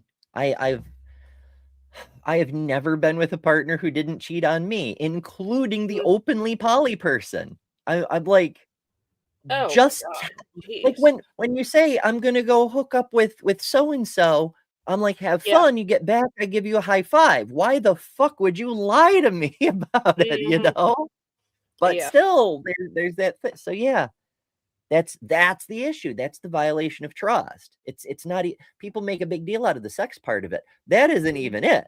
It's the violation of trust. You can't have a relationship with a person who lies to you. Oof. React that well to that. I can imagine. Looking back, I'm like, wow, but what I meant was like, I didn't understand why it was so hurtful. Not that I was gonna do it. We have more than one friend. Why is it such a big deal to have more than one partner? I'm like sort of the inverse, where it's like, I don't understand why people cheat. Okay, that's getting into the poly conversation, which is another separate thing. But to summarize, for anybody who doesn't understand poly, I've had to explain this so many times. I can do it very, very simply. You can have multiple children and love all of them. You can have multiple friends and love all of them. You can have multiple partners and love all of them. I fucking assure you, the human heart does not have a finite amount of love. If you have more people in it, it just makes more love. The big holdup with poly is there's only so much time in a day. And that's an oof. But yeah. Because it's like, you need sex so badly that you're gonna like betray your partner and like lie to them or like hide an affair. It was like, just break up. Yeah, Like, why are you here? Or like be in an open relationship. Like, or just stay home and do it yourself. I think it's like interesting from an academic point of view. Like, once I remove myself from the equation, it's like, oh, like I would. It's also so wild to me that we talk about open relationships these days, because like as recently as the middle of the last century, relationships were open by default, and then a person had to do like a mini proposal to make it an exclusive couple. Kip has opinions. Always. But speaking of opinions, I have a political show in about 30 minutes, and I need to run it and get something to eat and do all the things before that. So I am I'm going to bow out of here, but guys, you can turn over to politicality and watch me over there.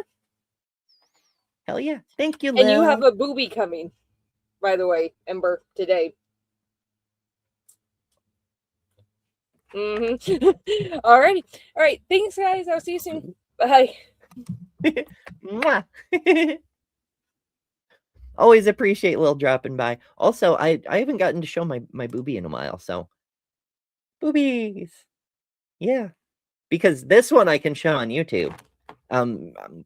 I mean, we may get demonetized anyway because we've been talking about a whole lot of adult topics. But yes, we are going to run a little bit late today so that we can send everybody right over to Lil's next show, Politicality, where she'll be joined by Joe, the Kentucky atheist, one of the masterminds behind last year's ARC protest, along with Jess from Hell to Rule and Asteroid. See, it's all connected, right? Because we're a community. We do things like interwovenly and such. Yeah.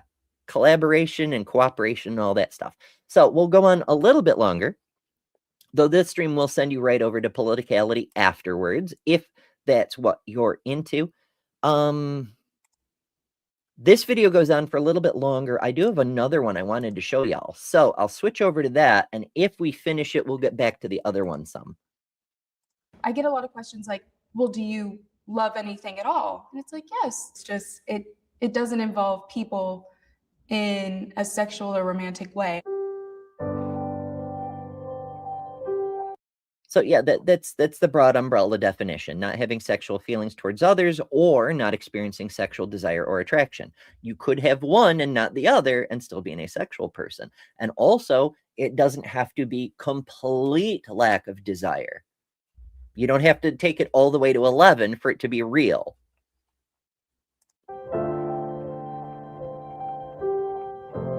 My name is Ariana, and I identify as asexual. I really don't like... I get why people do this, is they say, I identify as a thing. It's to express a thing about themselves, in like a one-stage remove kind of way. Like, it's easier to say I identify as asexual rather than I am asexual. Because they don't want being asexual to be like the whole of who they are. But we don't have to do that with things that have mainstream acceptance. Like, you don't have to say, I identify as a Christian. You can just say, I am a Christian. Or I identify as a woman. I am a woman. These sorts of things. People understand that when you're saying what you are, it's only one thing about you, and that is part of your identity. Not that it's necessarily the whole of your identity. So I get why people do that, but it bugs the shit out of me. I'm Manuel. I identify as biromantic asexual. My name is Catherine, and I identify as asexual. My name is Mark, and I identify as an asexual man.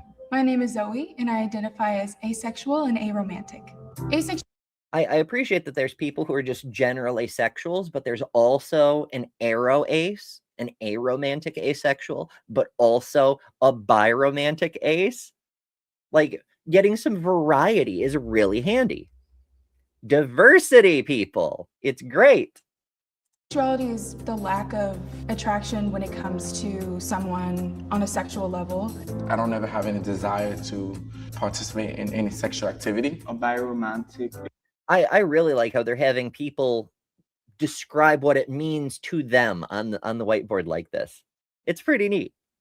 Is an attraction to both genders, but not sexually. Being really free to explore romanticism. I can have That's an interesting take. That you, by not tying it to sex, you can be as romantic as you want, because it feels like with a allosexual relationship that all the romance is actually aimed at sex. Like, the point is to entice your partner into the bedroom or something. And sometimes that's nice, but from my point of view, like, that should be part of the romance, not the romance should be part of the bedroom, But maybe I'm weird. So by just removing the bedroom part from the equation and focusing entirely on the romance, wow, that's sort of like that, what was the movie? No, it was a TV show. It was How I Met Your Mother. There was one character who met the main character, Ted, who thought that, like, the best part of a kiss was the moment just before the actual kiss.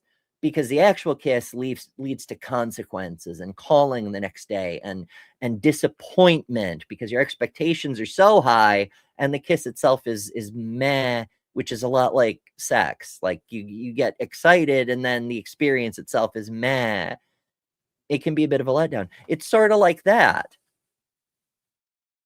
But is it really still exciting if you never actually do the thing? I don't like that framing either, because it paints the kiss itself as like the ultimate peak experience. And that's often not the case. It's the romance that creates the peak experience. So I'm kind of on the fence about that one. Romantic attraction for people, but I don't want to have sex with them. Also, I'm super proud of my brain that it remembered a thing.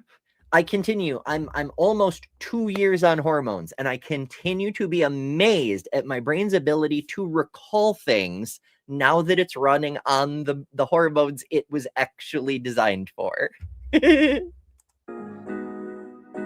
I guess all my life I just kind of felt out of place and I didn't understand why. I just never really felt a connection with someone before on a romantic or sexual level like my friends. I started recognizing in high school how all my female friends had sexual feelings towards guys and I just couldn't relate to them. I would, do the normal thing, go out and date. And I realized that's an interesting experience. How the first time people start to notice there's something different about themselves is when they don't feel the same thing their friends feel. And like from her experience, she could have been a lesbian. I'm not experiencing feelings towards guys. Are you asexual? Are you a lesbian? Like, you have to do this whole diagnostic process to figure out about yourself. And part of that is because we don't actually teach this sort of stuff in schools. For all the whining by conservatives, most of us in the whole LGBTQ community, we have to figure out who we are through trial and error because we don't have the language, because the ideas aren't presented to us, because we're not actually taught about sexuality in sex education. physically I was attracted to people, but that road that people feel between physical attraction and sexual attraction, that just wasn't there. I thought I was weird at first until I got in. That's an interesting distinction. Like, we've been talking about the difference between emotional connection and physical connection. But what if you have a physical connection, but not a sexual drive with that person?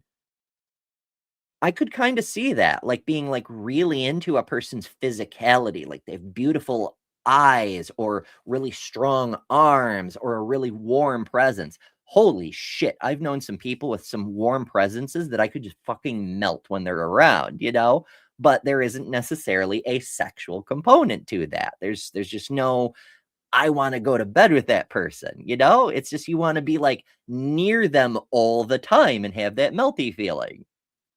Not necessarily go have sticky adult time or something. To high school, and I've done my research. That's when I realized that's who I was. My parents don't really take it seriously. They're those kind of people that are like, oh, you just haven't found the right person. Oh yes, that's another reason that ace people are part of the LGBTQ. It's not just because we get all the same shit from the same people for the same reason. It's because we get the same lines too. Like, oh, you think you're gay, you just haven't met the right woman. Or, oh, you think you're a lesbian, you just haven't met the right guy. Or, oh, you think you don't want kids, but that'll change. Like, people think they know you and they can tell you who you are better than you know. Like, what the fuck is wrong with people? Or maybe you're not into guys, maybe you're a lesbian, anything other than asexuality. It took me a while to come to terms with it, but when I realized it, I started telling my closest friends and my parents. Some of them were skeptical about it because they care about me and they don't want me to end up alone. I'm skeptical about what you're telling me about yourself because I don't want you to end up alone. Like, I get that humans are a social species and we do have a need for companionship, but that companionship can be fulfilled by friends, by colleagues, by, members in the resistance who all believe similar things, share certain interests. And this is another thing that we often do with romantic partners is we try to make them be everything we want in a person all at once. realistically, they're just a person. No matter what kind of person they are, they're a person. So like your romantic partner isn't necessarily going to be into the same sports ball you are. So maybe you have other friends that you go do the sports ball thing with, for instance.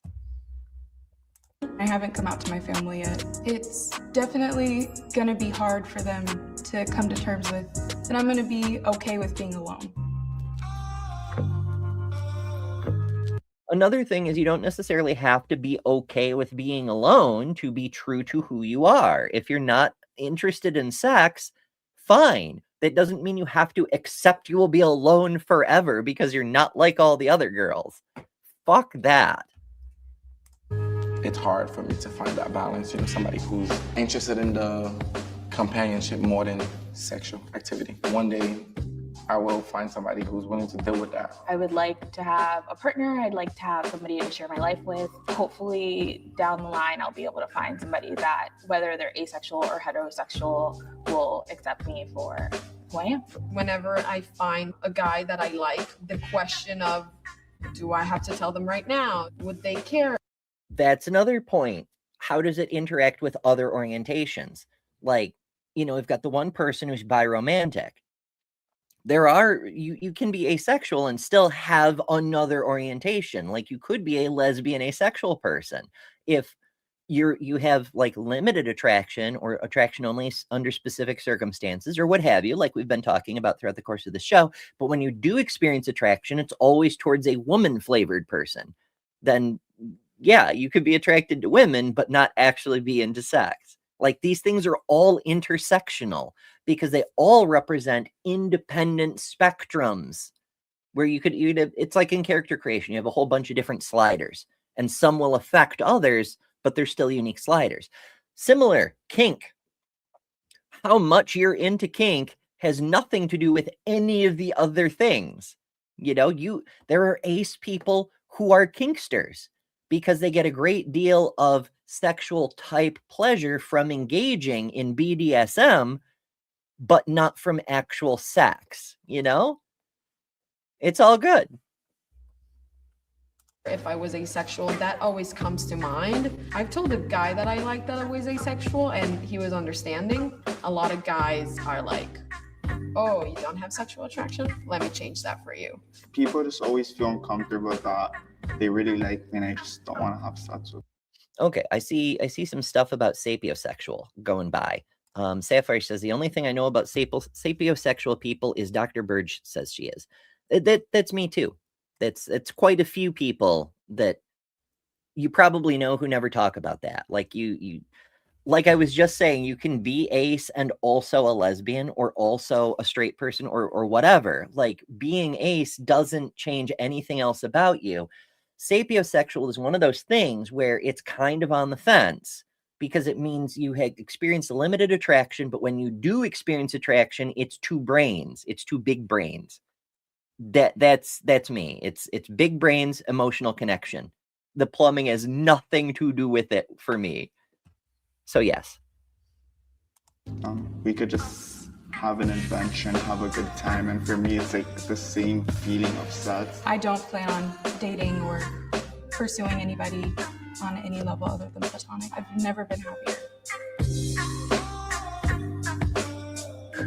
My close friends definitely still accept me, but I just feel like I have to try to fit in with them. So I sometimes kind of lie and say, I appreciate the music. It's got a nice vibe mixed to it, but the mixing is not great because it's like slightly louder than the voices of some of the people trying to talk. oh, I did hook up with this person. When people say, oh, I went out and I had sex with this person last night, there's no connection there because for everyone else it may be a universal experience, but for you, it's really not. When a Pro tip, if it's not something that applies to everyone, it's not a universal experience.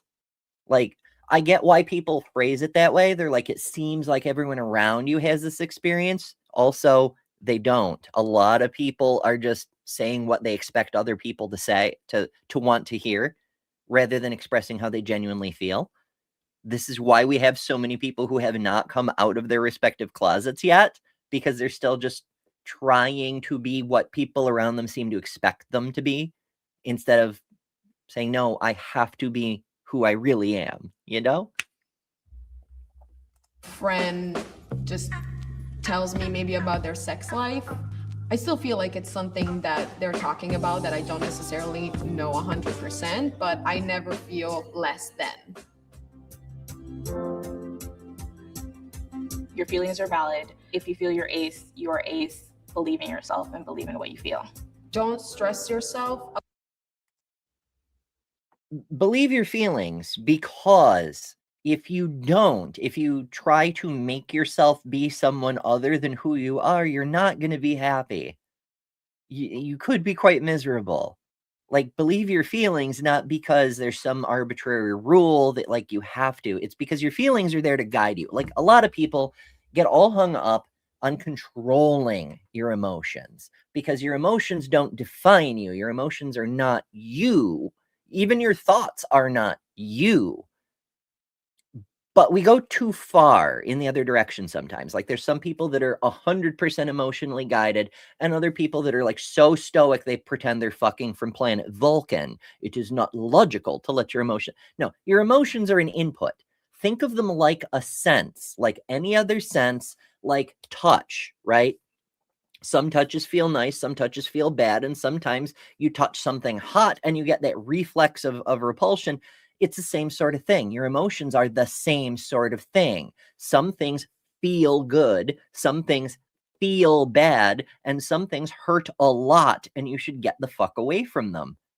If you think of your emotions like a sense input rather than as part of your core being, it becomes a lot easier to make informed decisions about what is good for you going forward.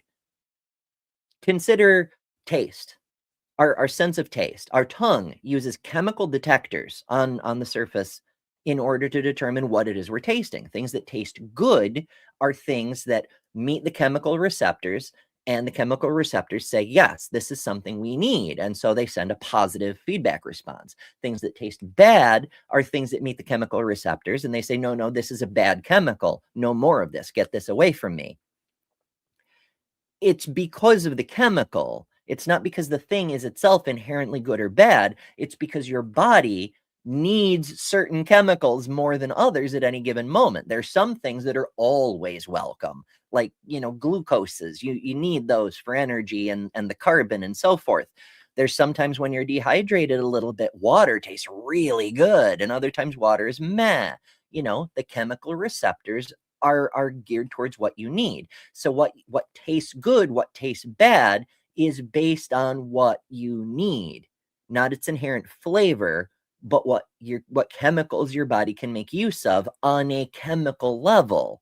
Emotions are a similar thing. What feels good and what feels bad is based on what you need, not necessarily what's objectively good or bad, because that doesn't actually make sense with regards to how that sense data gets received and processed. It's something to think about. About giving yourself a label if you are still not sure about whether you're asexual or not. Accept yourself if you're born this way. Stay positive. It's a lot of people that's gonna make it sound like you the weird one. Don't pay haters any mind. Just do you. You are not a. I love that the fucking Tinder thing came up. This is probably from the Tinder YouTube channel, isn't it? Oh my goodness. Tinder's like, we're friendly to asexuals now. So Rubik's, good to see you. Been a minute. Aunt Jer says it could be characterized by the phrase "talk nerdy to me." Coincidentally, the last time I had a Tinder profile, that was on my profile description, was "talk nerdy to me." Like, that's my thing. Like, be nice, be romantic, but also talk nerdy. Like, tell me what your favorite dinosaur is. That's a much better pickup line than like, hey, do you believe in abortion or fuck what I like. I don't even know how people do pickup lines these days, but like, yes, nerdiness, way better. Like, show me what your interests are and the degree to which you can be nerdy right out of the gate, and we're going to get along a lot better, but that's just me. Alone, there's a lot of us, and we will definitely welcome you with open arms, and you are totally. As a community, yeah, ace people, because we deal with some bullshit, we tend to be more accepting. We will welcome you with open arms, generally speaking. We can't speak for every asexual person. Just like with every trans person, we tend to be overly inclusive. We'd rather welcome in someone who's not sure and ends up not being trans than turn away a person who's trans but hasn't figured themselves out entirely yet. But there are people within the community, those extreme people on the far end who want to gatekeep everyone, that will not be welcoming. You cannot be trans enough to make those people happy. Similarly, in every other community, there's gay people who are like, you will never be gay enough to be an official gay person. There's the gold star lesbians. Oh, you held hands with a boy once? You're not a real lesbian. There's assholes in every group, but most groups tend to be accepting on the whole, because we understand how it feels to feel like you're the only person like you, to feel like there's something wrong with you. We all need to know we're not alone. All right, so that's the end of that video. Let's run a little bit more of this one until it's time to send everybody over to Lil's next show, Politicality, coming up in just a couple of minutes. Listen to my friends tell me about their sexual exploits or adventures. Like I read erotic fiction, or I watch movies with sex scenes in them. It's all fine. I just don't want to be having it. Being asexual is like being in a football stadium with football fans, and you know how to play the game, but you really just don't have any really passion for it. It's like I kind of feel that way about sports ball, TBH. American football is not my favorite game, but I don't mind playing it because it's a game. It's meant to be played.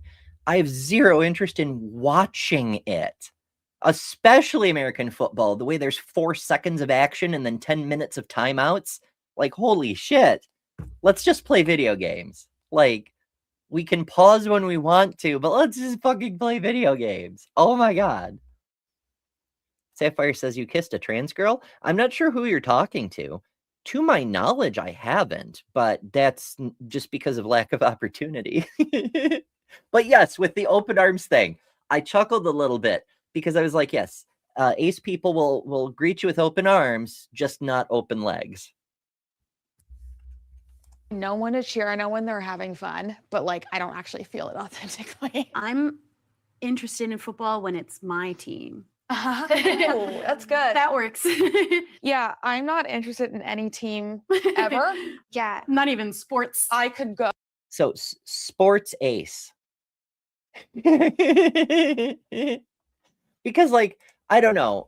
I've seen some papers where people are like, the identification with a sports team and them doing well, it gives sort of a similar feeling to adult times feelings to some people. And I don't know, could you be sportsosexual? We know there's people who are amosexual, so maybe there's sportsosexual, and maybe it's only when your crush advances to the big game, do you care, or something like that. I don't know. Oh, and cheer and eat a hot dog. Yeah, I was like, if there's some benefit to me going in this analogy, the extra credit for school, or watching the Super Bowl, I get to eat chips or something. But Kip says the sloppy, talent-deprived CFL was always much better than NFL football. I presume that means Canadian Football League, possibly. I know nothing about these things. Like I said, I can technically play the game, but it's so not my thing. there hasn't been an auxiliary benefit for me to have sex, so whatever. Asexuals just haven't met the right person yet. For my mom and my sister, they were like, you just haven't found the right guy, which is That's such a stupid thing to say. We've already talked about this a little bit before, but another dimension of it is, if this were true, that you're only asexual because you haven't met the right person, then conversely, everyone who hasn't met the right person would be asexual until they do. And that's just not how that works. Ever. had good spirit and good intentions with it, but that's also not how like sexual attraction works. Like you're not just attracted to one person in like your whole life ever. Yeah. And there's not one magic person. Yeah. Frankly, from what I've seen, people are often attracted to the wrong guy. Or like, oop, yep. Yeah.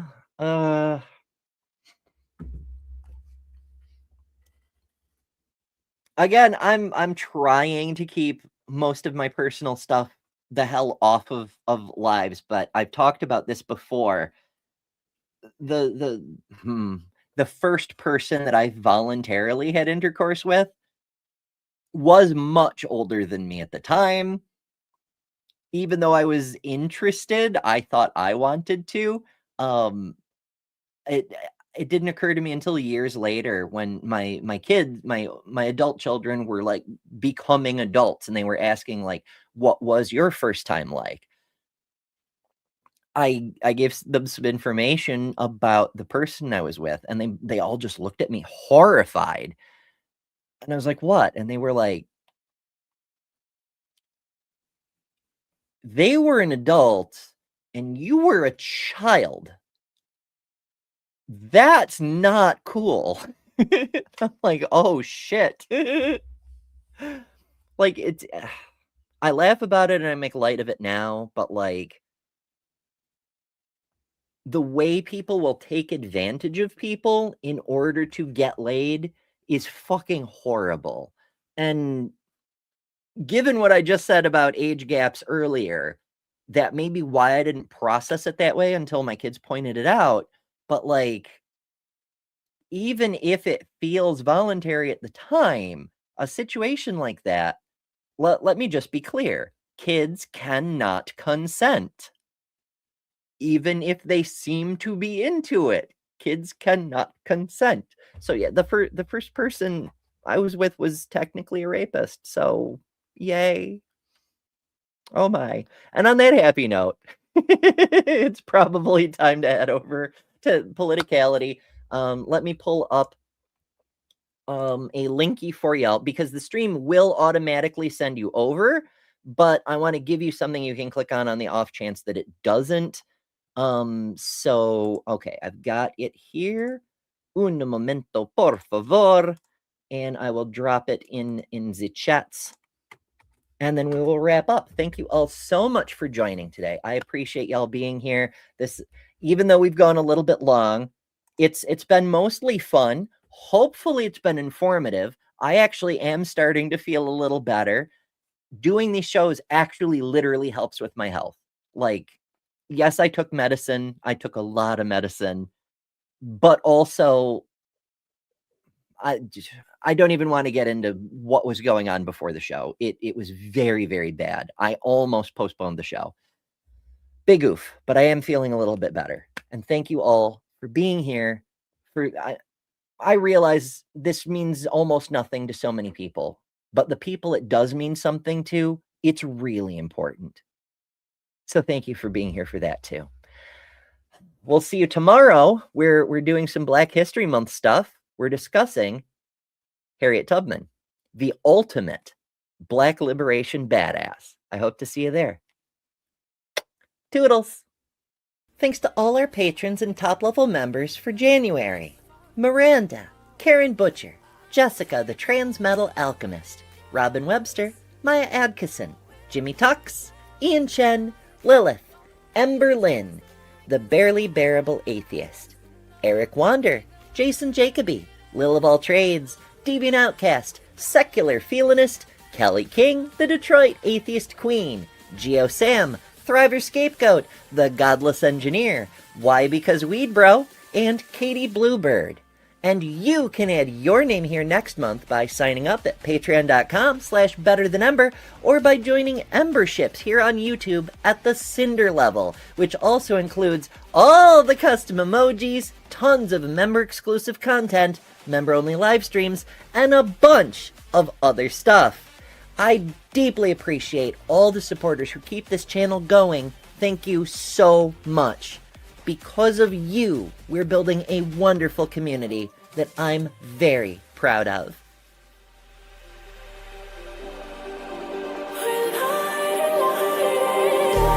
Just like a spark that's breaking out, can't make a stop.